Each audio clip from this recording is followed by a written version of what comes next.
Hello everyone, welcome back to new video. ये video मैं वापस से बना रहा हूँ क्योंकि जो पहला वाला जो मैंने वीडियो बनाया था वो that was like 16 minute 17 minute का वीडियो था। एंड मैंने माइक ऑन नहीं किया था, ऐसे ही वीडियो बना दिया। उसमें साउंड ही नहीं आ रहा है। कोई बात नहीं, आप लोग के लिए फिर से वीडियो तो बना ही सकता हूँ। जैसे कि आपको पता है, दिस वीडियो का थंबनेल एंड टाइटल देख के आपको पता चल गया होगा ये वीडियो किसके रिगार्डिंग है। So I think this is the best technical analysis वाला वीडियो जो कि आपको एक फंडामेंटल अप्रोच दे कि मतलब आपका जो फंडा है वो क्लियर हो पाए कि अपना जो स्टॉक मार्केट में टेक्निकल एनालिसिस होता है वो बेसिकली काम कैसे करता है। ठीक है।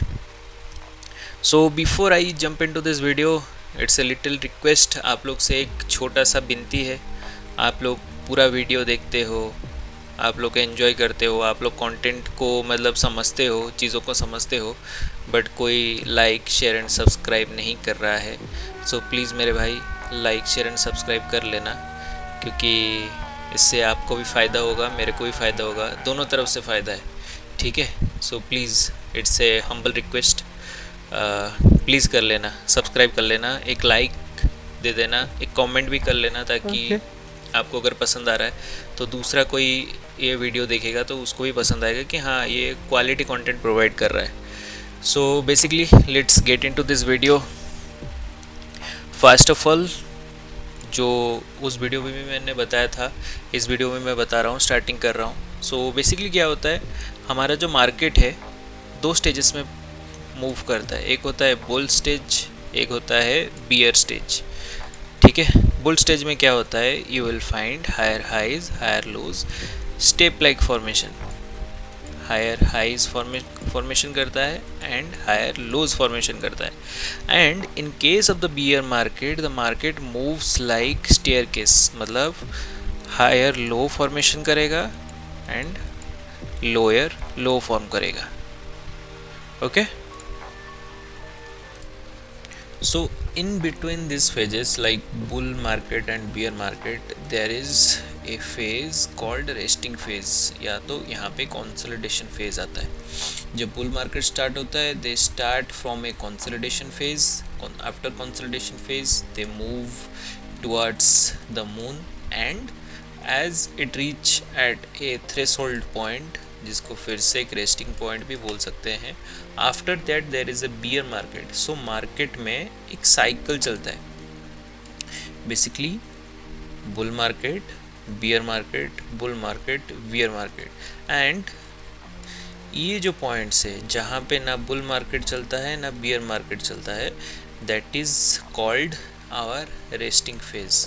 After every resting phase there is a bull market peak, and after that there is a bear market peak. After bear market there is a bull market, and after a bull market there is a bear market. So basic फंडा तो आपको मिल गया। ठीक है। अभी आपको जानना है कि कौन सा टेक्निकल एनालिसिस हम लोग अपने ट्रेडिंग में यूज़ कर सकते हैं। बेसिकली चीज़ें होती क्या है, एक मार्केट में कंसोलिडेशन फेज आता है, या तो यहाँ पे जैसे मैंने बोला एक रेस्टिंग फेज आता है। Then after that market straight move करता है, 20-30% का एक मूव आपको देखने के लिए मिलता है। Okay. After 20-30% move the market basically correct, मतलब एक करेक्शन मार्केट में देखने के लिए मिलता है आपको। ओके। जिस करेक्शन की वजह से जो वीक हैंड्स होते हैं they move out of the market, जो वीक हैंड्स होते हैं they actually get out of the market, and the smart money, जो यहाँ पे स्मार्ट मनी मूव किया है तो वो क्या करता है, दिस इज़ अनदर अपॉर्चुनिटी कि वो अपना कैपिटल को क्या करे, 2x कर दे। जब स्मार्ट मनी, जब इंस्टीट्यूशंस का मनी 2x हो जाता है, वो स्टॉक क्या करता है, एक रॉकेट बन जाता है, मतलब आप उसको टच भी नहीं कर पाओगे। ओके। तो यहाँ पे जो नोमेनक्लेचर है इसको दो स्टेजेस में कन्वर्ट किया गया। जो ये 20-30% वाला मूव देता है, देन एक कंसोलिडेशन फेज आता है। This is also called as step 1। Okay. After step 1, basically there is a consolidation. The consolidation will not more than 25% from the high. ये जो हाई है, हाई से 25% के नीचे मार्केट करेक्ट नहीं करेगा, and with in which market really moved towards the phase 2, जिसमें मतलब आपको 100 to 200% का मोमेंटम स्विंग ट्रेड्स में देखने के लिए भी मिल सकता है. So this is known as stage 2. After stage 2 there is stage 3. तो after stage 3 again there is stage 4. Stage 4 से फिर से एक स्टेज 1 आता है, फिर कंसोलिडेशन होता है, देन स्टेज 2. मार्केट मोमेंट ऐसे ही करता है. Okay, so this is the market momentum. So let me show you some prices कि आपको एग्जांपल क्या लेना है. So market moved, it came up to the 52 week high, अपना 52 वीक हाई के आसपास पहुंच गया. Then there is a correction market में, लेस देन 25% का एक करेक्शन देखने के लिए मिला. देन मार्केट यहाँ पे क्या करता है, with the set of volume. Volume यहाँ पे कैसे सेट होता है, जो इस फेज में जो मार्केट मूव किया है यहाँ पे आपको काफ़ी हाई वॉल्यूम देखने के लिए मिलता है. देन मार्केट में एक सेटल डाउन होता है. मार्केट में जो वॉल्यूम्स होते हैं ते basically up to their moving average, मतलब लास्ट 50-60 डेज में जितना उनका मूविंग एवरेज बना होगा, जितना भी एवरेज बना होगा उसी के आसपास रहते हैं. देन व्हेन द 25% जो करेक्शन, लेस देन 25% करेक्शन की जो बात कर रहा हूँ मैं, तो उसमें क्या होता है, मार्केट में थोड़ा थोड़ा करके कुछ लोग अपना पोजीशन बिल्डअप करते रहते हैं, और यहाँ पे वॉल्यूम आपको थोड़ा बहुत तेजी देखने के लिए मिलेगा. The volume and the price both are going towards upward direction, मतलब ऊपर की तरफ मूव करते हुए आपको देखने के लिए मिलेंगे. तो समझ जाइएगा, this is the starting of stage 2. And आपको पैसा बनाना है तो this is the best strategy कि स्टेज 2 में ही आपको पैसा बन सकता है, बहुत ज़्यादा पैसा बन सकता है. ठीक है, so I would like to add one thing more. ये सारी चीज़ें तो बता दिया मैंने. तो यहाँ पे क्या होता है, स्टेज 1 आता है, मार्केट में एक कंसोलिडेशन आता है, then there is another move that is known as stage 2. Okay, and यहाँ पे आपको मैंने वॉल्यूम की बात भी बोल दी. ठीक है, एंड मार्केट का जो प्राइस एक्शंस होते हैं वो भी मैंने बोल दिया. But I would like to introduce a simple जो अपना इंडिकेटर है, मतलब जैसे कुछ लैगिंग इंडिकेटर होते हैं, कुछ लीडिंग इंडिकेटर्स होते हैं. So this is a lagging indicator. Basically this is our 20 period moving average. तो मैं ये चार्ट में क्या करूँगा, 20 पीरियड मूविंग एवरेज को ऐड करूँगा, एंड उसी के हिसाब से ही मेरा जो ट्रेड्स रहेगा उसके हिसाब से प्लान करूँगा. सो बेसिकली यहाँ पे क्या होता है, जब मार्केट बहुत ज़्यादा रैली करने लगता है, बट 20 पीरियड मूविंग एवरेज तो मूव नहीं करता इतना ज़्यादा, इसको टाइम लगता है. सो यहाँ पे क्या होता है, जब एक मार्केट यहाँ पे कंसोलिडेशन फेज में आता है, सो हमें ये ऑब्ज़र्व में रखना है कि ये जो स्टॉक है ये 20 पीरियड मूविंग एवरेज के नीचे तो नहीं जा रहा. अगर यहाँ से नीचे मोमेंटम करना चालू कर लेता है, that means the stock is not good for you. मतलब मार्केट ऐसे ऊपर गया, 20 पीरियड मूविंग एवरेज ऐसे जा रहा है, कंसोलिडेशन हुआ, धम से नीचे.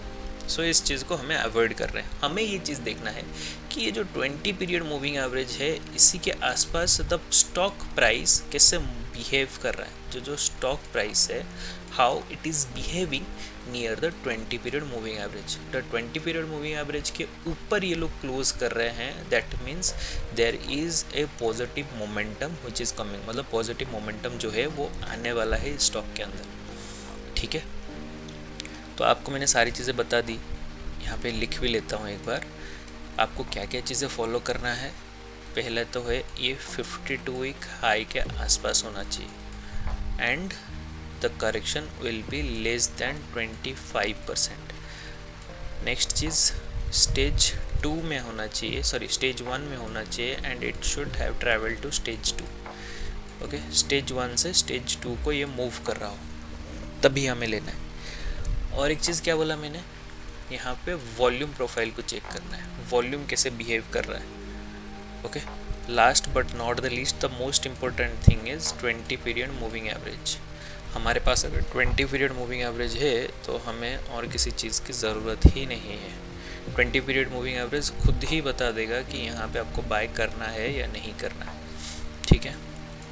सो बेसिकली क्या होता है, मार्केट मूव किया 20 to 25% एक कंसोलिडेशन किया, देन मार्केट मूव किया। सो यहाँ पे क्या होता है, 20 पीरियड मूविंग एवरेज यहाँ पे ऐसे करके मूव करता है, then the stock rallied and the moving average also rallied with the stock, okay. But कुछ सिग्निफिकेंस है जहाँ पे हमें बाय करना चाहिए। बेसिकली क्या होता है, जब ये 220 पीरियड मूविंग एवरेज जा रहा है, कुछ स्टॉक प्राइस क्या होता है, ऐसे नीचे आते हैं, but the closing is basically 20 period moving average के ऊपर रहना है। गैप अप खुला, यहाँ पे एक कैंडल फॉर्म कर दिया, या तो नेगेटिव कैंडल बना but still it closed above the 20 period moving average, या तो एक बियरिश कैंडल बनाया, next day the gap up बना जो कि अपना बुलिश कैंडल बना। सो कैंडल पैटर्न को आपको देखते हुए यहाँ पे ट्रेड को लेना है। सो जहाँ पे ये रेस्ट करता है 20 पीरियड मूविंग एवरेज के आसपास, यहाँ पे आपको पोजीशन क्रिएट करना है।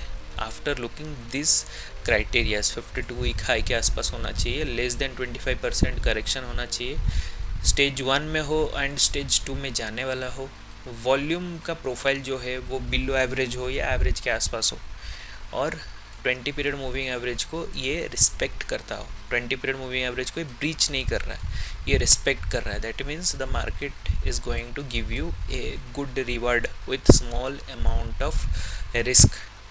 तो यहाँ पे आपका रिस्क क्या होना चाहिए, आप 20 पीरियड मूविंग एवरेज के आसपास बाय करो and the stop loss would be the 20 period moving average के नीचे होना चाहिए।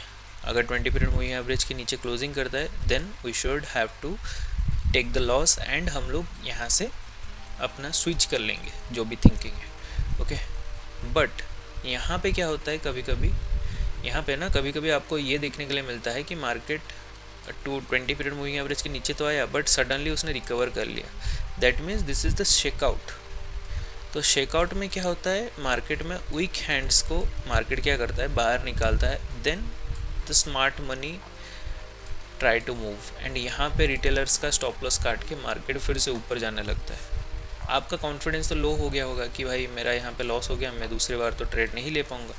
बट एक्चुअली में आपको ये अगर शेकआउट आप फेस कर रहे हो, so you have to monitor the price. आपको प्राइस को मॉनिटर करना है कि नेक्स्ट जो प्राइस है वो यहाँ से फिर रिकवर कर रहा है कि नहीं कर रहा है। अगर कर रहा है that means the stock is in momentum, और उसके आसपास ही 20 पीरियड मूविंग एवरेज के आसपास लोगे तो आपको एक एज मिलेगा कि आपका एसएल जो है जल्दी कटेगा, ठीक है।